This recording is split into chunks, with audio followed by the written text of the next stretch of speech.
자, 절상은 그림과 같이 뭐 칼이라든가 뭐 유리조각이라든가 날카로운 도구에 의해서 이렇게 베어진 상처를 절상 또는 창상이라고도 얘기를 합니다.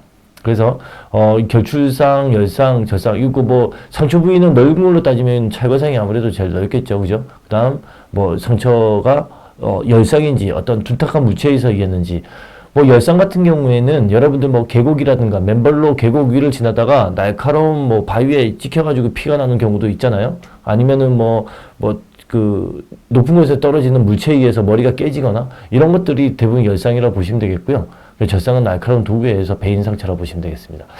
자, 자상은 여기 그림과 같이 물체가 이렇게 꽂혀 있는 이렇게 찔린 상처라고 보시면 되겠습니다. 그래서 못이나 바늘, 심지어는 뭐 지진이라든가 이런 붕괴 사고에 의해서 건축물이 우리 몸에 박히는 경우가 되겠죠. 이런 것들을 자상이라고 보시면 되겠고요. 결출상은 살이 찢겨져 떨어져 있는 상태, 즉 뭐 이렇게 뭐 뜯겨져 나간 상태라고 보시면 되고요. 중요한 거는 결출상 이렇게 살이 너덜너덜해져 있다고 해서 떼어내면 절대 안 되겠죠. 다 봉합이 가능하니까. 자, 여섯 번째는 절단상입니다. 절단상 같은 경우에는 아까 여기 그림 지혈대라고 설명을 드렸잖아요. 가급적은 사용하지 않는다. 근데 여기 지금 여기 사용한 그림에 보이시다시피 이 하박, 그러니까 팔뚝 이하로 절단이 됐을 때는 이렇게 지혈대를 사용하는 경우도 종종 있다고 볼 수가 있습니다. 자, 모든 상처에 대한 응급처치입니다. 아까도 말씀드렸다시피 출혈을 동반한 상처이기 때문에 처치자는 반드시 감염 예방을 위해서 의료용 장갑, 또 그런 것들 없으면 비닐봉지라든가 이런 것들을 사용하게 되겠고요. 상처 부위를 찾아서 그 거지를 대고 직접 압박을 하셔야 됩니다. 뭐 거지가 없다면 현장에 뭐 가장 깨끗한 천이라든가 뭐 수건 등을 이용할 수가 있겠죠. 자, 개방성 상처 계속해서 5번 한번 보도록 하겠습니다. 직접 압박으로 지혈이 되지 않은 경우 아까 지압점도 같이 사용한다고 그랬었고요. 요게 또 출혈이 지압점 압박과 동시에 직접 압박과 동시에 해서 계속 이렇게 잡고 있을 수 힘든 상황이면 붕대를 이용해서 그 드레싱을 단단히 고정해 주는 방법도 좋은 방법 중에 하나라고 볼 수가 있습니다. 상처 세척입니다. 감염에서 제일 중요한 건 그 출혈을 막기 위해서 지혈하는 방법도 제일 좋지만 일단은 감염 예방을 위해서는 상처 세척도 중요한 방법입니다. 그래서 여기 보면요, 감염 예방을 하기 위해서 상처 부위는 반드시 세척해야 된다고 하고요. 세척 도중이나 후에 출혈이 생길 수 있기 때문에 반드시 출혈이 심하면 멈출 때까지 압박붕대로 메워둔다라고 되어 있습니다. 여러분들 생각에 넘어지거나 이런 상처들 있죠. 상처들 급하게 해서 소독하고 이런 것도 있지만 시간이 지나서 생각해 보면 상처 부위를 깨끗하게 씻어서 말린 뒤에 소독하는 게 사후에 더 관리하기가 더 쉽다고 예를 들어서 말씀드리고 싶습니다. 자, 응급처치 방법인데요. 손을 비눗물로 잘 씻고 가능한 의료용 장갑을 사용한다. 가능한 의료용 장갑을 쓰고요. 없음 경우에는 감염 예방을 위해서 아까 비닐봉투나 랩을 이용하라고 그랬습니다. 흐르는 물에 상처를 씻어낸다. 흐르는 물이 주변에 수도가라든가 아니면 물이 없으면 생리식염수가 가장 안전한 대체 세척물일 수도 있겠죠. 감염 가능성이 높은 상처일 경우 병원에 가서 세척을 하고요. 병원과 거리가 1시간 이상이면 가능하면 세척 후에 병원으로 후송하는 게 좋다고 나와 있습니다. 세척으로 제거되지 않은 물질은 핀셋이나 이런 것들을 이용해서 심지어는 찰과상이나 이런 경우에는 상처 세척 솔로 이렇게 비비는 경우도 있거든요. 그래서 제거되지 않은 상처는 흉터가 남을 수 있기 때문에 이런 방법을 사용하고, 근데 저희는 치료가 아니라 응급처치이기 때문에 가급적이면 상처에 손을 대지 말고 그냥 압박해서 지혈만 해서 병원에 가는 게 가장 좋은 방법이라고 볼 수 있습니다. 가능한 달라붙지 않은 소독거지를 이용해 드레싱을 한다. 찰과상이라든가 화상이라든가 이런 것들을 경험해 보신 분들은 알겠지만 상처 부위가 이제 건조되면서 찰과상도 부딪혀서 긁힌 상처잖아요. 이것도 어찌 보면 마찰열이 생길 수 있기 때문에 화상하고 비슷하게 상처 치료, 응급처치를 해주시면 되는데 이게 건조가 되면서 달라붙으면 또 이게 띄어내는 과정에서 출혈이 생길 수가 있기 때문에 가능하면 이렇게 달라붙지 않은 소독거지를 이용하라고 나와 있습니다. 드레싱은 매일 한번 갈아주고요. 젖거나 더러워지면 자주 갈아준다. 자, 드레싱 여기 개방성 상처에서 계속 나오지만 이 상처 자체가 요즘은 뭐 드레싱도 하고 뭐 이 밴드 같은 형태도 많이 나오고 아니면 매듭폼이라든가 이런 그 오랫동안 사용할 수 있는 제품도 많이 나오는데요. 그 이 상처, 특히 개방성 상처인 경우에 이 공기중과 마찰이 오랫동안 그 이렇게 접촉이 많이 돼 있으면, 그러니까 공기중에 개방이 돼 있으면 흉터가 좀 남게 돼 있어요. 그래서 요즘에는 흉터 없이 하기 위해서 이제 약 같은 것도 많이 바르고 하잖아요. 그래서 이런 것들, 즉, 될 수 있으면 햇빛이라든가 공기 중에 노출이 되지 않은 상태로 그 치료를 계속 해야지만 흉터가 생기지 않는다라고 알고 계시면 되겠고요. 상처가 크거나 불결하고 생명에 지장을 주는 상처는 세척하지 않고 병원에 간다. 가급적이면 세척이라든가 이런 것보다 병원에 가는 게 가장 우선순위라고 보시면 되겠고, 간단한 상처 같은 경우에는 세척 후에 집에서 이렇게 소독이나 치료를 하면 되겠죠. 상처를 소독솔로 세척한다. 그러나 너무 세게 문지르면 조직이 상할 수 있다. 아까도 말씀드렸다시피 소독솔 정도로 사용할 수 있는 건 거의 치료 과정이라고 볼 수 있기 때문에 우리는 가급적이면 병원에 가서 치료를 받는 게 제일 좋은 방법이겠죠. 봉합이 필요한 상처는 상처나 자상에는 항생연고를 사용하지 않는다. 항생연고를 하면 우리가 그 시중에 광고에도 많이 나오는 그런 연고인데요. 그 봉합, 좀 꿰맨 상처라든가 아니면 뭐 절단된 상처 같은 경우에는 이렇게 연고를 바르면 오히려 더 부작용이 그 상처의 분비물에 의해서 배출을 막을 수 있기 때문에 더 나쁜 작용을 할 수가 있답니다. 그래서 이 봉합을 해보신, 깨매 보신 분들은 알겠지만 소독만 하지 그 위에 연고나 이런 걸 바르지 않거든요. 다만 이제 그 봉합 이후에 이제 우리가 꿰맨 실밥을 푼다든가 그 이후에는 바를 수는 있어도 수술 부위에 대해서는 바르지를 않습니다. 소독만 한다는 얘기겠죠. 상처를 세척하기 위해 상처 부위를 물에 담그지 않는다. 감염 예방 때문에 그렇습니다.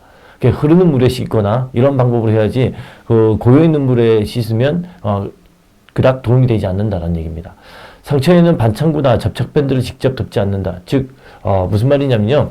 상처가 한 2cm 정도인데요. 아주 작은 밴드를 바르면 그 밴드, 접착성 밴드 안에 하얗게 된 거즈 부분 있죠? 이 거즈 부분만 소독이 된 상태예요. 나머지 접착성이 있는 그런 곳에다가 상처가 나면 감염도 우려가 될 수가 있기 때문에 좀 가급적이면 상처 2배 이상 큰 걸로 이용을 하시는 게 좋다는 얘기입니다. 상처나 드레싱을 대고 입으로 바람을 불지 않는다. 입 안에 이물질이라든가 이런 감염 예방 때문에 후후 이렇게 우리가 소독을 하고 난 다음 입으로 후 불어주는데요. 이런 것들은 가급적이면 하지 않는 게 더 좋은 방법이라는 얘기입니다. 자, 상처 보호입니다. 드레싱은 상처에 대해 지혈도 하고 오염을 막는다. 붕대는 드레싱을 고정한다. 드레싱이란 상처 주위에다가 소독된 거즈를 대고요. 그 위에 거즈가 움직이지 않도록 붕대로 고정하는 것이 드레싱이라고 보시면 되겠어요. 그래서 상처 보호하는 데는 드레싱 하는 게 가장 좋은 방법이고, 항상 주변 환경이 건조하고 소독이 잘 되어 있는 곳을 방법으로 이용을 하시면 되겠습니다. 작은 상처는 항생연고를 발라준다. 이것도 소독 작용도 되겠지만 공기중과 이 노출을 막기 위해서 어떤 도포를 함으로써 이렇게 막아주겠죠, 그죠? 그래서 이런 것들이 잘 이루어지면 흉터도 나중에 짙게 생길 수가 있다는 얘기입니다. 상처 감염. 상처에 병균이 침입하며 번식하는 것을 감염이라고 하고요. 증상은 부어오르거나 욱신거리고 열이 나고 고름이 나기도 한다.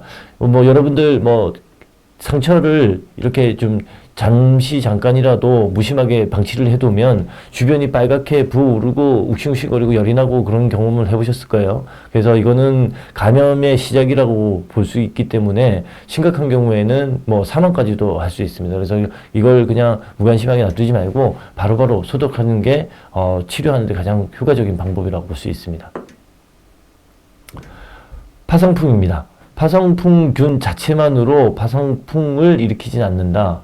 자상이나 아까 말씀드린 모세 뭐 이물질이 박힌 상처를 얘기하는 겁니다. 뭐 낚시할 때 낚시 바늘에 이렇게 박혔다든가 이런 자상과 같이 산소가 없는 상처로 파상풍균이 들어가게 되면 독성을 지닌 독소를 만들어낸다.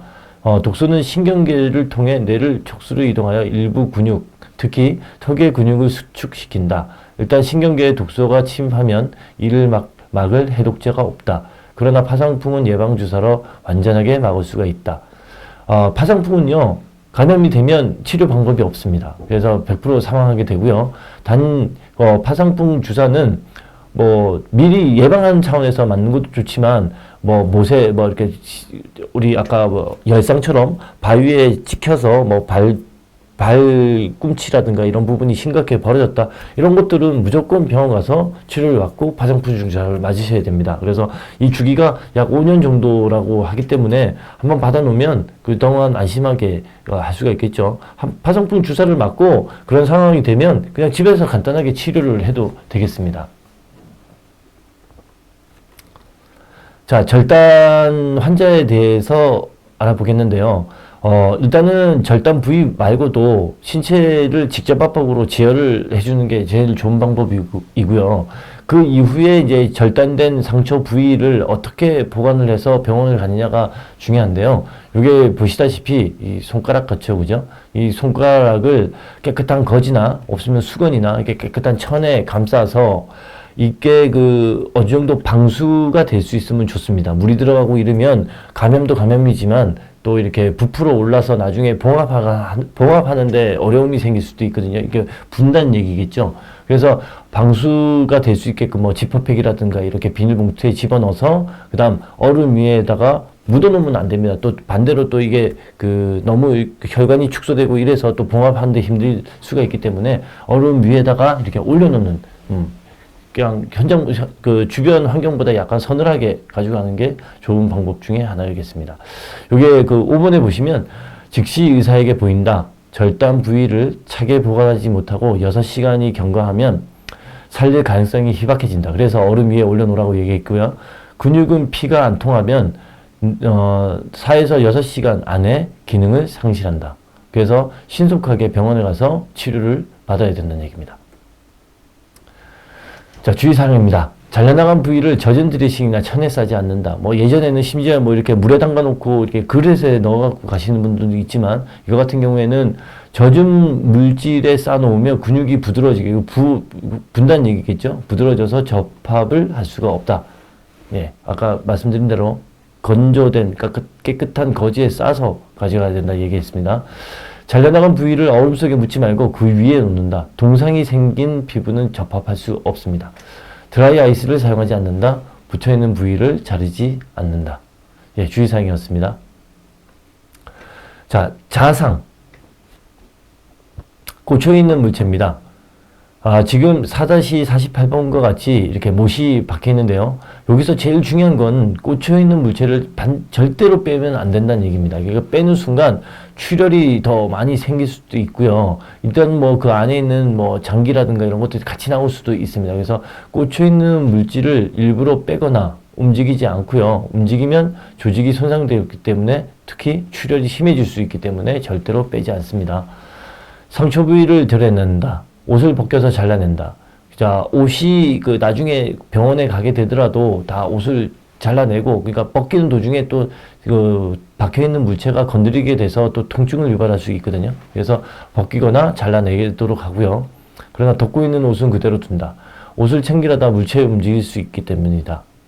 예, 절대 빼거나, 그리고 이게 상처 박혀있는 물체가 움직이지 못하도록 해준다는 얘기입니다. 물체를 사이에 두고 거지를 대서 직접 압박을 해서 지혈을 한다. 이건 다시 한번 그림으로 말씀드리겠습니다. 꽂힌 물체를 여러 장의 드레싱이나 깨끗한 천유에서 고정시킨다.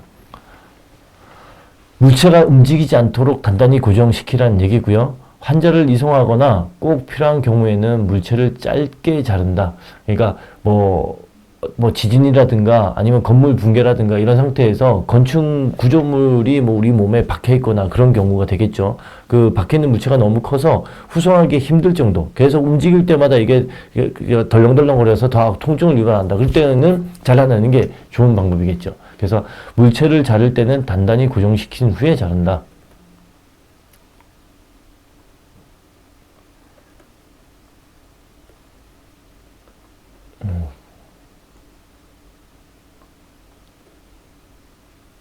자, 이거 그림으로 한번 보여드리도록 하겠습니다.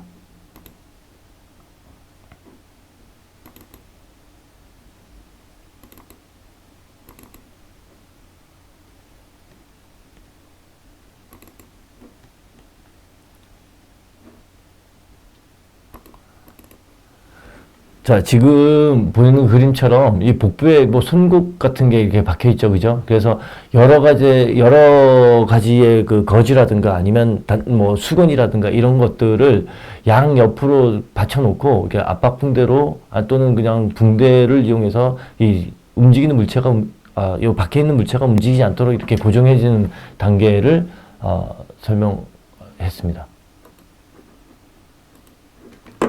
자, 이것도 어떻게 고정을 해야 되는지 지혈과 상처 부위를 고정하는 방법을 아까 사진으로 보셨습니다. 자, 폐색소 상처입니다. 육안으로는 뭐 출혈이라는 게 이게 보이지 않겠죠. 그래서 피부가 찢어지진 않았지만 표피 아래 조직, 혈관이 파열되어 폐쇄된 공간에서 출혈이 생긴다. 뭐 우리가 이게 멍이 든다든가 이런 것들이 대표적으로 이해가 되겠죠. 응급처치, 단시간 내에 얼음 주머니를 대고 지혈한다. 폐쇄상처, 눈에 보이지 않은 상처지만 몸 안에서 계속 출혈이 나고 있다는 얘기죠. 그래서 우리가 겨울 때 보면 손 시렵고 이럴 때 이게 혈관이 수축이 되잖아요. 이런 것들을 이용하는 게 이게 얼음 주머니입니다. 그래서 상처 부위를 얼음 주머니 되면 혈관이 수축이 되기 때문에 어느 정도 지혈 효과를 가지고 올 수도 있고요. 그 다음 피부에 거즈를 대고 탄력 붕대를 맨다. 보통 개방성 상처하고 똑같이 처치를 하시면 되겠습니다. 골절이 있는지 점검을 한다. 부상당한 사지, 그러니까 팔, 다리를 심장보다 높게 해준다. 그러니까 심장보다 높게 해줘야지만 출혈에 좀 압력을 낮춰줘서 좀 도움이 될 수가 있다는 얘기입니다. 자, 높게 하면 통증과 부종을 줄여줄 수가 있습니다. 네. 지금 시간에는 드레싱과 붕대법을 알아보도록 하겠습니다. 첫 번째, 드레싱. 자, 드레싱은 지혈 감염과 오염 방지, 그럼 혈액과 상처 부위의 분비물 흡수 등 상처가 약화되지 않게 보호하는 역할을 합니다. 그래서 대표적인 게 소독된 거즈, 아까 계속 말씀드렸고요. 그 다음 소독된 거즈를 사용할 때는 상처 부위보다 무조건 더 큰 걸로 이용을 하셔야 되겠고요. 두껍고 부드럽고 누를 수 있어서 상처가 위로 골고루 압력이 퍼지는 것을 이용하셔야 되겠습니다. 흡착성이 있는 드레싱을 사용하고요. 주의사항은 손뭉치 등을 드레싱으로 사용하지 않습니다. 왜 그러냐면 손뭉치가 상처 부위에 닿아서 출혈과 이게 나중에 되면 딱딱하게 굳어서 떼어낼 때 다시 한번 또 출혈이 할 수가 있기 때문에 그렇습니다. 피가 멈출 때까지 젖은 드레싱을 떼지 않는다. 아까도 얘기했다시피 거즈를 젖었다고 해서 떼어내는 것이 아니라 그 위에다가 계속 덧대서 사용을 하고요. 상처에 달라붙는 드레싱은 떼지 않는다.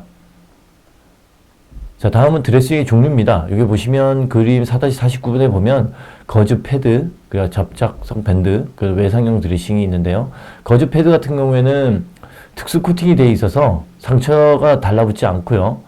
특히 뭐 화상이나 뭐 찰과상 같이 이렇게 열을 동반한 상처 같은 경우에는 더 효율적이라고 볼 수가 있습니다. 접착성 밴드 같은 경우에는 이 드레싱과 붕대를 혼용하는 형태인데요. 대부분이 많이 이런 그 밴드 형태로 볼 수가 있습니다. 아까 상처 부위에 접착성이 되지 않는다라고 설명드렸다시피 상처보다 2배 이상 더 큰 걸 이용을 하셔야 되고요. 외상용 드레싱 같은 경우에는 굉장히 보기에도 굉장히 크죠. 그래서 이것 같은 경우에는 굉장히 그 상처 부위가 깊고 그리고 큰 출혈이 굉장히 많은 이런 그 상처에다가 사용하는 드레싱이라고 보시면 되겠습니다. 자, 붕대인데요. 붕대 같은 경우에는 이 50번에 있는 사진을 한번 보도록 할게요. 붕대는 여러 가지 붕대가 있을 수가 있습니다. 뭐 접착성 붕대가 있고 거즈 붕대가 있고 탄력 붕대가 있는데요. 그 상처 부위에 맞게끔 사용해 주시면 되겠습니다.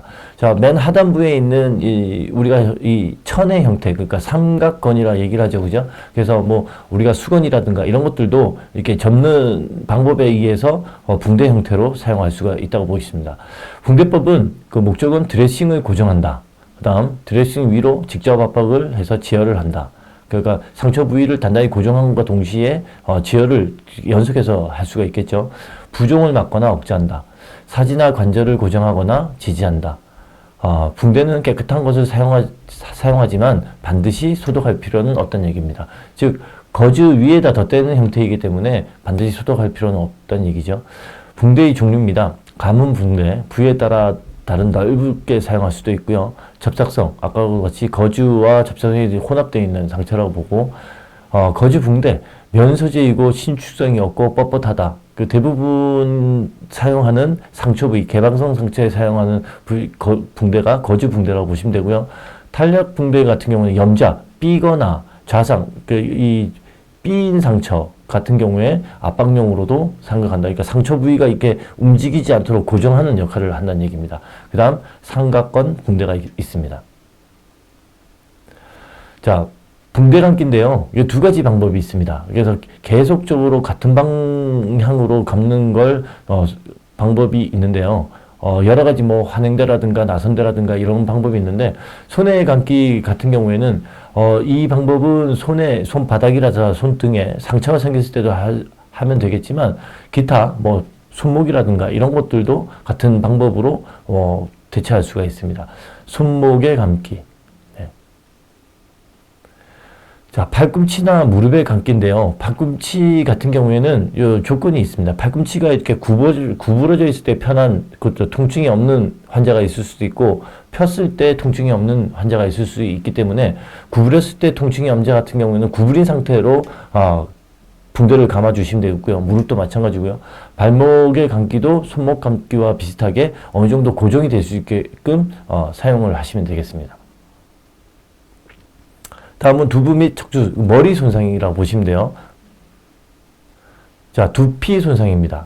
두피 손상은 심각한 상처는 아니지만 지혈만 해주면 됩니다. 근데 상처 부위가 두개골이나 조직이 들어갔을 경우에 잘 관찰해서 특히 목 부위라든가 이런 부분은 척추 부상의 가능성을 의심해 봐야 된다. 즉 두피 손상, 머리에 피가 난다는 얘기는 어떤 외부의 물체가 부딪혀서 생길 수 있기 때문에 이렇게 목이 꺾일 수가 있거든요. 그래서 두피 손상이 있을 때는 그 외부만으로 피가 난다는 것만으로 집중하지 마시고 뭐 이렇게 경추 손상이라든가 목 부상이 있는지 가능성을 충분히 의심해 봐야 되겠습니다. 두개골 골절입니다. 두개골은 만지다시피 굉장히 딱딱한 골절, 뼈로 이루어져 있는데요. 변형이 아주 심하지는 않습니다. 그러나 엑스레이 촬영을 하지 않고는 확인하기 힘들기 때문에 두개골 골절은 반드시 병원에 후송을 하는 게 원칙입니다. 자, 주의사항입니다.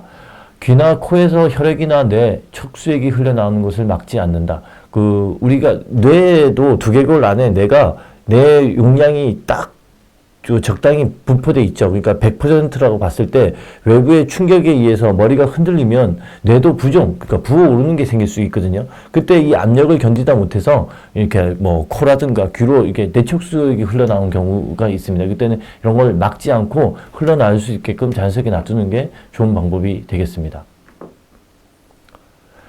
머리에 박힌 물체를 꺼내지 말고 단단히 고정시키고요. 노출된 두개골 골절 부위를 세척하지 않습니다. 응급처치입니다. 기호순, 이제 이해 가시나요? 기도를 열고요. 호흡이 되는지 확인하고, 순환장애. 순환을 얘기하는 겁니다. 그래서 혈액순환 장애, 즉, 어느 정도 출혈이 있는지 이런 것들을 확인할 수가 있겠죠. 그래서 여러분들이 엄지손가락 제가 이렇게 보시면, 이렇게 눌렀다가 띄면 하얘졌다가 다시 빨개지죠. 이게 혈액순환 장애 확인하는데 좋은 방법이 되겠습니다. 상처 부위를 드레싱하고요. 부상자의 목을 단단히 고정시켜서 움직이지 않고 환자의 머리를 약간 높게 한다. 이 환자 머리를 높게 하는 것들은 출혈이 생겼을 때, 즉 압력을 낮춰주기 위해서 높게 하는 방법이고요. 상처 부위를 압박하지 않고 가장자리를 그 주변에만 압박을 한다. 뇌 손상입니다. 머리를 강하게 붙이면 뇌가 두개골 내에서 흔들리게 됩니다. 안에서. 그래서 뇌가 다른 조직과 마찬가지로 부상을 당하게 되면 이렇게 부종이 생길 수가 있는데요. 뇌는 두개골이라는 이런 한정된 공간에 있기 때문에 이 부호거나 부종이 생기면 그 압력을 견디지 못할 수가 있습니다. 아까 내촉수액이 흘러나올 수도 있다고 말씀드렸고요. 그 압력이 높아지고 뇌 기능을 방해를 해서 변화가 나타난다.